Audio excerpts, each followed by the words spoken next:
Welcome to the Northern Premier League Fans Podcast. I'm Richard Watts. Join me on the programme today, Radcliffe Borough fan James Hayes, Stocksbridge Park Steelers fan Martin Salkeld, FC United of Manchester fan Steve Wood, and North Ferriby United fan Shaun Harris. So I think we'll start tonight. We'll have a look at the Premier Division. If I come to Steve first, as FC Manchester are the highest placed club of any of us here tonight. Okay. How's it progressing? Saturday, I'm going to be very. I'm going to have to choose my words very carefully here. Yeah. Let me. How can I say? Yeah. That's the best word. Russia all are good at what.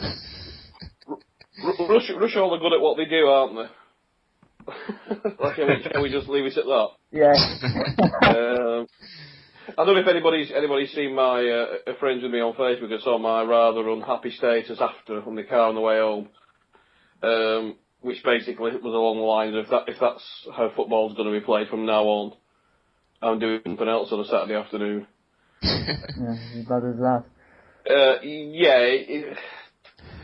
They play to their strengths, and you can't criticise teams for that. And you've got to be good enough to get over it, and in 2 matches against them this season, we've not been. I don't know. I don't really know where to start. The goal comes off a mistake. They could have scored another one. We hit the bar. We have one disallowed. Their keeper, who, to be honest, if he'd have given him a bucket, he probably wouldn't have caught the ball. However, he makes 4 or 5 fantastic saves. And keeps it 1-0, but it's not football, to be fair. It's lump it forward. I mean, to be fair, I don't know if how many of you have been to Rush at all. It's not the easiest pitch to play on, shall we say. It's got a slope that's about 45 degrees left to right. I like Harriet Rail then. It's a bit like the corner at Clitheroe, only it covers the whole pitch. Oh, jeez. Yeah. Maybe it's not quite that bad. The problem is, you see, is that they play on that every other week and they're used to it, and fair play. We like to try and play football, which is not possible on that pitch. So then you've then got to play one other way, which you then get brought into a tennis match, which in essence that's what it was, where they've got big players and we've got midgets, and we're knocking long balls up, and their big players are not even really needing to jump much against our midgets. So it wasn't much of a game, shall we say. I mean, I don't know if anybody read the non-league paper and they gave it 4 out of 5. I don't know what game he was at. Seriously. Team. They are physical. I mean, I believe 5 players sent off in 3 games sort of says it all, and one of them was on Saturday for a robust 50-50, shall we say, with Mr. Norton, and Mr. Norton came up. I mean, I thought he broke his leg, to be honest, and he got up and played on. He was pounding the floor. You know when players are injured and they hit the floor, he was banging the floor, and you thought he's like But, end of the day, we should still be good enough to beat them. We've not beaten them in 2 matches, and onwards and upwards, as simple as that, really. You get these teams, don't you, where no matter what you do, you're just not going to score against them. You just have days, you're not going to beat them, don't you? It just happens, doesn't it? Yeah, I mean, they're organised, and, they play the way they play, and you've got to give some credit to that. I mean, I don't want to sound like, so, I mean, it's $7.50 to get. You're not paying for exciting, flowing football, put it this way. No. But the club itself, nice little setup they've got there. The ground's not the best in the world, but friendly officials, and fair play to it. Just when the players arrive on the pitch, the sense out and they do what they do. The fair player record is absolutely appalling, to be fair. 8 yellow cards, 4 red cards in 4 games. I'm sorry, that's the three of those really. Fairly beat us for the one spoon. And you can see why. They're not dirty by any stretch of the imagination. They're just very physical. They get in your face, and we do seem to struggle with matches like that. Frickley did it the other week in the cup against us, and we struggle with that. I don't know why, because in other matches, I mean, we've won the Fair Play League this month, and God knows that. Well, because Lee Neville's suspended, that's why. I mean, normally we can mix it with most teams, but if teams do get into our faces, we do struggle, and that's what's happened on Saturday. Yeah, it's surprising because you do, to me, look a big, strong side.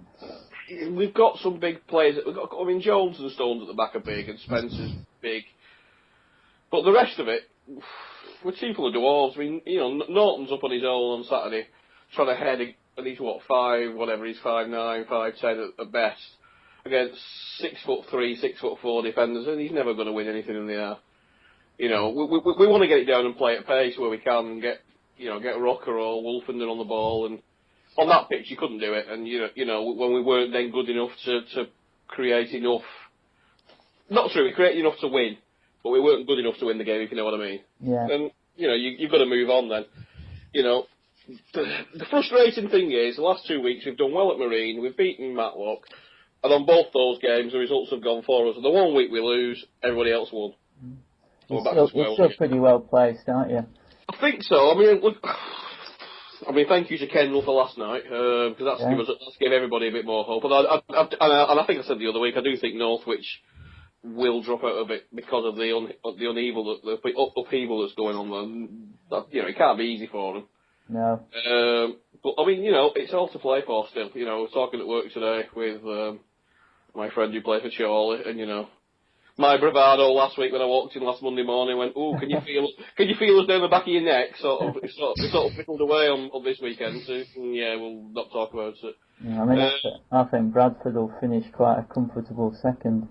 It's looking that way. To be fair to Bradford and to be fair to Chorley, both of them seem to just pull out those results, don't they? Yeah, I mean, I check the phone at half time, and there's always a 0-0 or a 1-1, and you can guarantee they've gone and won by a goal at the end of the match. So, fair play to them. It's tight. Who knows what's going to happen, you know. Our big game now is on Saturday. I don't think there's many matches this weekend, but I know we've got Stocksbridge at home, and it's 3 points or bust, really. Thanks. Well, I think if we don't win on Saturday, I think our playoff hopes are probably pretty much gone. But then you don't know, do you? Because I mean, our running beyond Hensford away is relatively should be okay. You know, Worksop at home and Burscough at home, and yeah, I think the problem is you've maybe lost a few too many games compared to like Northwich. Yeah. Bradford. Well, you look at the top of the season. I mean, we beat Bradford twice. Surely we've lost, and we drew. We should have beat them. We lost both times to Chester, but you know, most teams have, to be fair. And we beat Hensford. Who were very poor the other week, to be fair. I'm just looking at the league table at the moment, and there's Marine sat there, and they've been beaten 8 times at home, which is quite incredible. It is unbelievable. We had a tough game there last Saturday. I think that playoff. I said it on the podcast the other week. You know, where we were all playing for second, third, fourth, and fifth. Yeah. It's up for grabs. Let's be honest. It's still up for grabs. Even with us losing on Saturday and everybody else winning, we're still banging there. We've got a couple of games. We've still got games in hand. But like you said, Bradford are looking strong. And then anybody else from the other team, I think, really, to be honest. And there's not as many teams involved this season as there has been the last couple of seasons, is there? That top 7 have really pulled away, haven't they, from the rest? Yeah, it is that 7, isn't it? I mean, we're 11 points ahead of Rush Hall, is it? Kendall now, yeah, that's right, yeah. Yeah, I mean, obviously it's between those teams. I still wouldn't like to predict it, to be honest. I think there's still a few twists and turns to go yet, to be honest. Yeah, I think that's also down to how tight it is in mid-table. I mean, looking between 8th and Kendall and Ferriby and 15th, it's 5 points. It's really, really tight, I think. Yeah, I mean, it's almost, from the looks of it, I mean, there's almost 3 leagues in one there. You've got the top battling for those playoffs. You've got the mid-table, and then you've got those teams at the bottom. Although having said that, I think certainly a couple of the bottom places are probably. There's only going to be a couple of teams down there at the bottom really now, I think. That's a good point that actually made there, Steve. It's 3 mini leagues basically. I don't think anyone expects it to change much, if at all, to be honest. I'll be surprised. I mean, for somebody else to break into the playoff reckoning, there's going to be a hell of a lot of run. Well, they need to go on such a run, but then you're relying on other teams losing, and I think all the teams up there, barring us, don't look like they're going to lose very many. So what about Stocksbridge, Martin? How are things progressing down there? It's not bad. We had a good win against home to Chasetown on Saturday. I thought Chasetown was a really, really poor team. I don't think they've won a game since Boxing Day, Chasetown. And there was a fairly decent team last year, but recently they've been really, really poor. I mean, they lost at home to Rushall 4-0 last night in their county cup. I mean, you can see how good a team Rushall are, but 4-0 at home, that's a really bad result. Dear. Did Chasetown put the kids out or something? Well, you never know, but... Yeah, true. But even so, like you say, on paper, losing 4-0 at home to Rushall. Yeah. Sells it strictly at home. What I like to call the ketchup cup. Because there's absolutely no money involved, but... I don't know. I think... it's hard to put it in words. I think Mickle... I don't think we'll go down. I'm quite certain of that. I think Mickle over the 3 points deduction. That's really going to hurt them. If anyone's going to pull out that bottom four, I fancy Whitby in the current form. I hope so. Yeah, they picked up a fair bit, Whitby, haven't they? And Buxton have got plenty of games in hand, haven't they? But it's just winning. Yeah. Well, that's a good point you make about Buxton. They've not seemed to be able to pull away at all, have they? I mean, it's surprising. Well, for me anyway, it's surprisingly down there. I mean, I saw them when we played the Wembley season and we beat them 4-0, and we played pretty poorly. And beat them 4-0 at their place. And you always thought at some point, you know what, they're a good side, they're going to pull away. I mean, they never have done, have they, at all? They've been down there all season. Yeah, they've not really put strung a couple of results together, really, all season. Which I think has been a downfall. Kendall was down there towards the beginning of the season, but they've really shot up since they cut the budget. Which quite surprised me. And having seen Kendall play on Saturday, I've got no idea what they're doing sat there in 8th place either. It's funny how football works out sometimes. Yeah. I mean, I couldn't believe it when I saw the result last night against Northwich. Well, they were 3 up inside 15 minutes. I was following it on Twitter, watching the Arsenal game. And they were 3 up inside 15, 20 minutes. It was like, what is this? Well, I mean, I wasn't complaining. I think another team that's done well since cutting the budget is Frickley. They've done relatively well since then. People expect them to go down a bit. I'll tell you what, they're going to have a say in this playoff run, because I think besides us now, we've played them, I think it's 18 times this season already. I think they've got to play nearly everybody up there yet. They've certainly got to play Chorley. I think they've got to play Bradford yet. I think they've got to play Northwich. So they're going to have a say in that. And I'll tell you something. Away from home, they're not a bad side. Yeah. Well, they've got quite a few results. I think that's been our downfall, really. Away from home, we've got the worst away record in the league. But thankfully, his home form's been alright. I think we've got probably one of the worst home records in the league and doing alright away this season for a change. Well, it makes an interesting match on Saturday then. Absolutely, yeah. Oh, thanks for that, yeah. But I mean, then going back to Frickley then, I mean, we played them in the Dodgem Cup, or whatever you want to call it these days. And it was 2 poor sides. You can clearly see they'd not played, thanks to the weather, for 2.5 weeks each. On the Saturday after we played them at Gig Lane, we drew 2-2, and we were 2 down inside, 10, 15 minutes. And we absolutely battered them for the next 80. I mean, like, seriously, it was like in their box for the next 80 minutes. But I'll tell you what, when they got the ball and played with it, they actually played some decent football, and you could see that they clearly can't play it on their pitch. So they play one way at home. And away from home, they played some of the best football I've seen this season, to be honest. Yeah, I like to call that pitch the potato field. Because I think you can grow potatoes on there. But I like to call the whole area around there something completely different, but it's just family stuff. So. And don't be saying that Dodgem Cup, it's become a major trophy as far as I'm concerned. Well, absolutely. You know what? To be honest, I after we beat Chorley, I actually thought, I hope we go win this now, because we're not going to win anything else, and it's a trophy in a cup final, and then Frickley come along and, well... They've got a tough match at Rushall, haven't they, so... Fingers crossed. What a game that'll be. Yeah. One for the football purist. That's worth an afternoon off work to nip down for that, I think. I'm sure the referee might have his hands full. I tell you what, there'll be some getting stuck in that night, I know that about it. But I mean, I'm going to get myself up to the final, because it's at Curzon, isn't it, the final, I believe, so I'll get myself over there, I think. Be rude not to, turn the corner, be rude not to. So what about the Ferriby, Shaun, what do you think?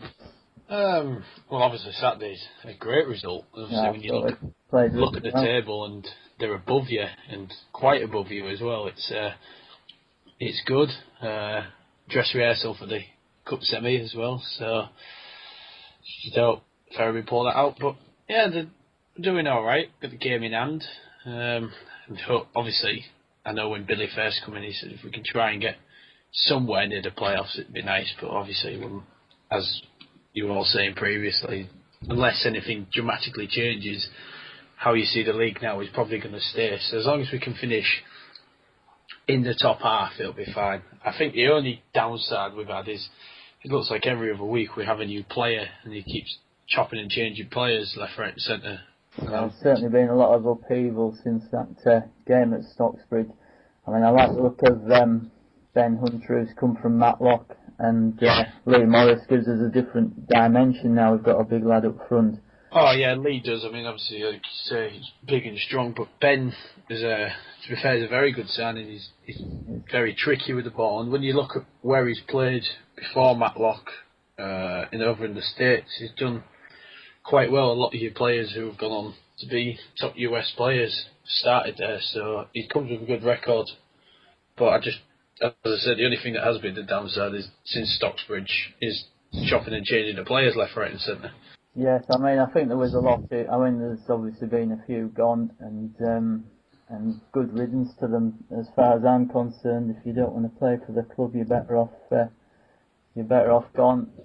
Oh yeah, of course, but that would be like with any club. If you're not happy being there, then go. But yeah, so as long as it's fair, winning that League Cup would be a topping of a good season, final and that. But finishing the top half of the league would be nice as well. So. Yeah, it would. Yeah, it's certainly possible. I mean, you're still looking over your shoulder a bit, but another couple more wins, and we're sort of starting to drag ourselves away from that, I think. Oh yeah, could be 9 points between 50. Obviously, Middlesbrough having that 3 points taken off last month helped, but as you say, if one of them near the bottom decides to put a run together and we don't, you're dragged straight back in it. So it's not to get too complacent and just try and keep plugging results here and there. Do you think it's preparing for next season, this chopping and changing a lot? It is definitely preparing for next season. Yeah, definitely. Definitely. I mean, it's there's quite a lot going on behind the scenes, and it could be, we'll see, it could be a good time to be a North Ferriby fan next season.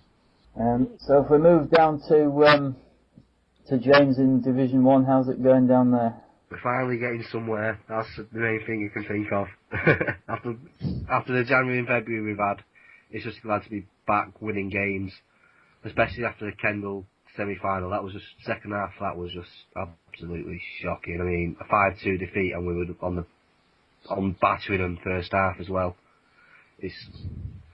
I think since Nick Culkin, as much as I love him, he's been injured. It's given the team a bit of a wake-up call. He's had to have his hernia operation a bit earlier than planned, but that's again something that the team's needed recently. It's given the confidence. We're just lacking that goal opportunities up front now. As going back to chopping and changing, we've pretty much brought a new side in ourselves. Somehow we managed to get the barrel manager down Sheridan signed for us now. All 44 years of him. But it's like we just looks like we're finally looking like we're a unit at the moment. Camberwell aside last week, where the referee didn't exactly help us. Again, family show, can't say much. But he's just getting to the point now is that for once we're finally safe with a couple of games to go, realistically, and then just get ready for next season and I'd probably have a goal for the top 10. And who have you got in goal then in Cooklands? We've got Martin Campbell at the moment. The ex-Salford goalkeeper. I've not really heard much about him. He just came. He's a bit like Nick himself, built like Nick, and he's got a bit of a longer kick, but he's weaker at his one-on-ones. So it's a straight change in my opinion.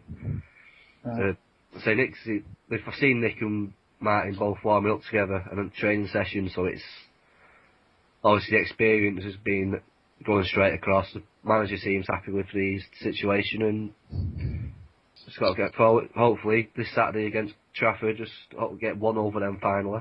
And in that league, obviously Martin's not here, but it's starting to look good for Fowles, isn't it? I see they've got... Yeah, Curzon really look like they're going to slip up now. They were about 6 points ahead this time last month, and now 2 straight losses. One shock one last night. It's again, we're just looking at about 3 or 4 league fights, 3 or 4 mini leagues here. You've got Fylde, Curzon, and Whitman as the main underdogs. They've always had a strong last part of the season. Then you've got a run for the playoffs. You've got about 8 teams involved.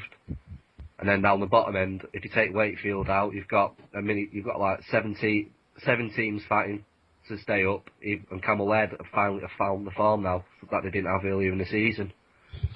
Camberwell are not exactly a bad side. It's just that they've not got the luck. They've not had the luck, and early in the season they just didn't look strong enough. But now maybe they've got the chance to stay up. It's having at Railway. I've got down at the moment to go down from that league if subject to resignations and all that. And who do you think will get the playoff places?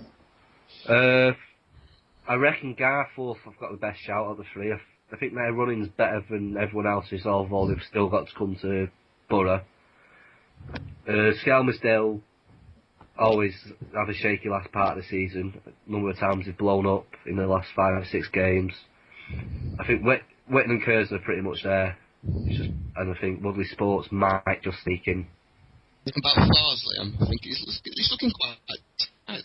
We're about 4th down to 10th. Yeah, anything that gets a good run, I think you'd get the playoffs. Yeah. I think I'm trying to look now. I think we've got every team that side top 10 except for Curzon, Woodley, and Warrington. No, we've got Warrington next week. Yeah, we've got most of the top 10 left to play. So obviously it's going to be a test of character for ourselves. I mean, we're playing every Saturday and Tuesday now till the end of the season itself. So it's going to be a bit of a tough one on our legs. Again, I can't see Farser doing it first season. When they came to ours in the very start of the year, first half it took about 40 minutes to get into the game. And obviously we've got goalkeeper sent off and given 3 goals. It's good to see Durham City up there. It looks as if they're obviously for obvious reasons they had a disastrous time when they were in the Premier Division, but it looks as if they're sort of starting the road back, looking at that. Yeah, but the thing with Durham is I don't know if they're ready for another crack in the top division just in case of history repeating itself. It's the same with Woodley. If they were to go up, would they be told you can't promote to Blue Square North? And with the plans, I've seen they're supposed to be planning a huge revival. The club moved back 25 side pitches. I finally put the grass pitch down for the FA Cup games. I've had a word. Rick Wallace, who's the commercial director there, I had a good word with him on January 2nd, and it's like they've got the plans down. They just need the supporters. The Stockport chairman doesn't think they've got the ability, and I don't think half the league have either. But at the end of the day, they need to just get into the community, and you never know from there. Whatever happens to Stockport in the next couple of weeks, it could be their chance to jump in at the action. The same with Hyde. If they get the promotion and decide to jack the prices up, they're only down the road, and it's a couple of quid less, a few more pints, and you never know. Yeah. I think Durham should be a good example to show to clubs in the higher league, shall we say, like Portsmouth, Rangers. Durham obviously had the financial difficulties. They cut the losses for a season, and look where they are now. They're recovering. Yeah. Well, Lancaster did the same last year as well. I think they took a year off a massive playoff run. And it's shown again in their squad. Yeah, just like teenagers, except for him. Yeah, looking at that table, as Lancaster are 2 points behind Woodley, and they've got 2 games in. They've got 1 game in hand over Woodley, but they've got 2 games in hand, and most of the others. So I say the last 6 weeks of the season for the playoffs is going to be a tight running. And we've got to play most of them either at home or away, so it's like whatever we can get out of there ourselves, because we're looking to try and break into that top 10. Just to prove us, and obviously not make sure we like below hand. I've seen most. I ended up going to watch the Mosley Gossett Town game last night. Neither team looked strong at all, but Mosley just grounded a 3-2 win out. But most of the teams down there, they're struggling for a reason. Most of them I know are pretty much cash strapped. But you're looking at Clitheroe, that's one team, even at this time of the season, you don't expect to see down there. They're always one of them near the playoffs. So if we move on to other things, and one thing that has happened since we last had a podcast is the nominations for the Northern Premier League Fans Player of the Year. I wonder if you can talk us through, Martin. James, what the how the selections were arrived at. Basically, the 5 admins for the Facebook Fan Northern Premier League group all put a nomination in. It wasn't the case of the most nominations wins. I just need to make that clear straight away from the start, because a couple of Chester fans came on asking why Matty McNeil wasn't picked straight away, and was just said it's not a popularity contest. If it was that, all the Chester and FC United fans would have been on straight away. Or it would have been between Michael Norton and Matty McNeil for the title. But yeah, from the 5, what we chose from we all agreed on the 5 nominations purely for skill rather than popularity. The players we picked are Shaun from Hensford Town, Shaun Beasley from Hensford Town, formerly Bursker, Nick Culkin from Radcliffe Borough. I will admit I actually didn't have a say in that one. I did pull out for that, I say as well. Ben Wiggins Thomas from Carlton Town, and Alex Titchener from Witton Albion. So we just literally went off what the people said for the nominations. For Titchener, we fully agreed he's a good solid midfielder. He's not, from every time I've seen him, he's not given less than 120%. Reuben Wiggins Thomas, for a 20-year-old, topping the Southern Section goal scoring records, is not a feat normally seen at this level. Nick Culkin, other than being a fan's favourite, from being with Borough for the last couple of seasons, he's pretty much kept us in games. Shaun Beasley, we've looked more at his Bursker record than at Hensford Town, where he's another player that's just kept the team afloat as much as possible. Before moving to Hensford, he pretty much saw him fight back a little bit, just to keep him off the bottom. And Dunkley, for a 19-year-old, once again being scouted by Premier League clubs, and an all-round sound defender, he's just one of them you can't ignore. Managers are looking for him and marking him out for most games.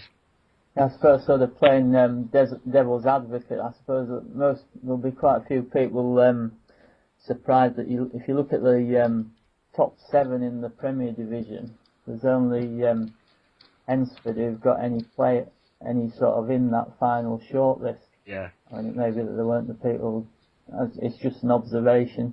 If you've got any comments on that. Yes, once again, just for the nominations, we read all the reports of what the players put down, and all the fans saying who should be nominated and everything. I'm surprised to see only one player from the top 5. From Chelsea, you only had McNeil picked from the nominations. From Chorley, there was only Steve Foster. FC United, Michael Norton was chosen, but again, I don't think we chose away from him because he's a known striker. Although the league, this is separate from what the league are going to have for their Player of the Year. Is Adia as much as the other 5 were putting down. Northwich Victoria, I don't think, again, there wasn't many choices for there. Ian Kearney got a mention, but I can't remember why we didn't pick him, to be honest. Marine and Bradford Park Avenue, there was not one player nominated for men's clubs. That most of the players were picked from the first division for nominations rather than the Premier. I don't know why that is. I think it's a case of, again, people being fair. Not everyone picked players from their own teams, including, although I put Nick Coke, and I did mention about Titchener as well from Witton Albion, and also Jack Dorney at Woodley, another player who was surprised that didn't make the cut. And how's the final decision going to be arrived at?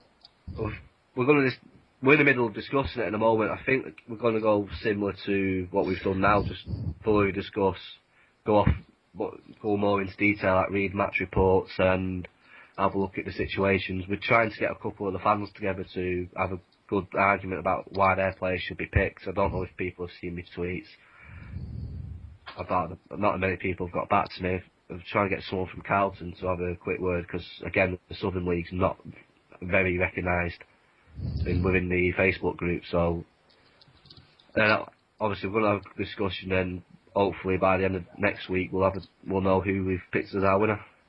I don't think Facebook is an appropriate place to be doing this. Personally, I know it's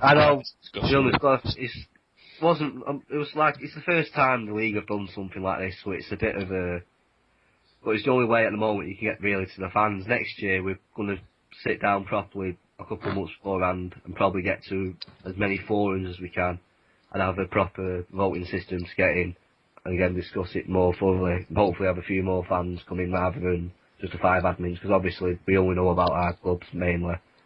You don't know from other people's point of views. Again, for myself, with Nick Culkin, I couldn't have a say. Get their own opinions. I think the team's supporters clubs could maybe submit their fans' opinions. Yeah. And have their own voting system on the league website. I think that'd be a more efficient way, personally. Yeah.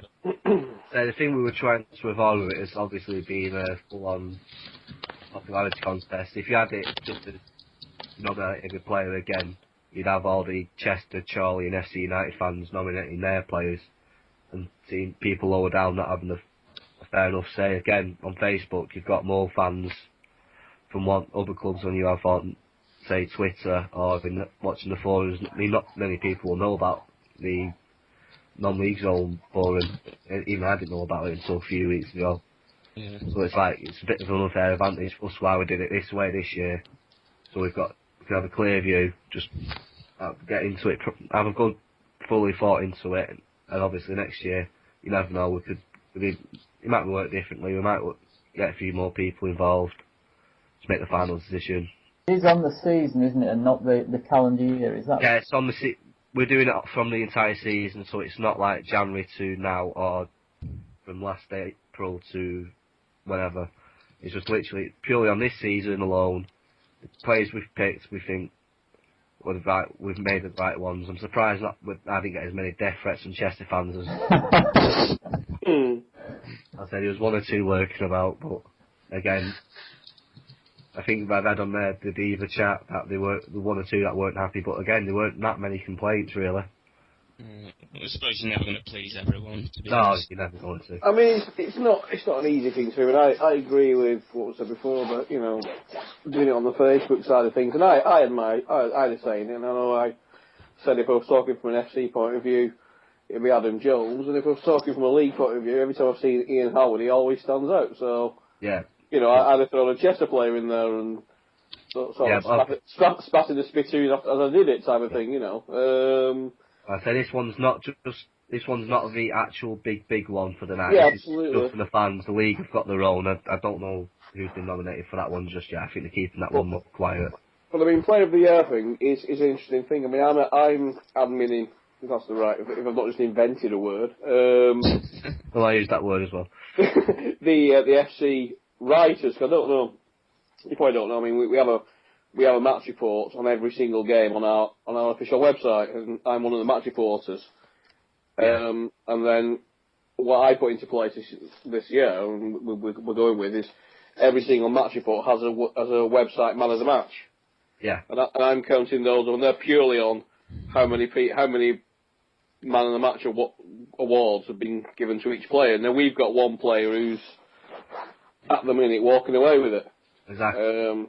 Exactly. You never know if that's a fan's favourite player straight out. So it's like you need to, on this occasion, you need to balance it on the fans player. You need to balance it out so it's like a fair view. Obviously, you're gonna can't please everyone. Absolutely. I mean, I'm quite surprised at who's winning ours. Having said that, if you'd have seen him play against Frickley the other week, he was absolutely unplayable, and I mean literally unplayable. I've never seen a performance like it. But most weeks, I have him down as the most inconsistent player in the league. You might be able to work out the little fella. Mind his chance, is it? Little fella plays out wide. But I mean, he at the minute he's walking our website one. I mean, he's four votes in the lead with only 10 matches to go. So I mean, I'm expecting him to win it, but you never know. I might fix it by the end of the season and just give it to whoever I think should win it. Did he get a friendly hello from the Russell players, by any chance? He had a fitness test and then he didn't appear. He was named on the bench but wasn't actually changed, so I think he managed to get himself, I can't play, boss, I'm a bit injured, type of thing. I'd do the Radcliffe one every year. There's no point doing ours. I know he's won it straight away, but I have to do it in the interest of fairness, supposedly. I mean, the way we actually do the fans one at Gig Lane is just stupid. I mean, we've done it this way every time. And we get volunteers to stand on the game, clipboards, with a list of all the squad, and it's just a tally of whoever says yeah.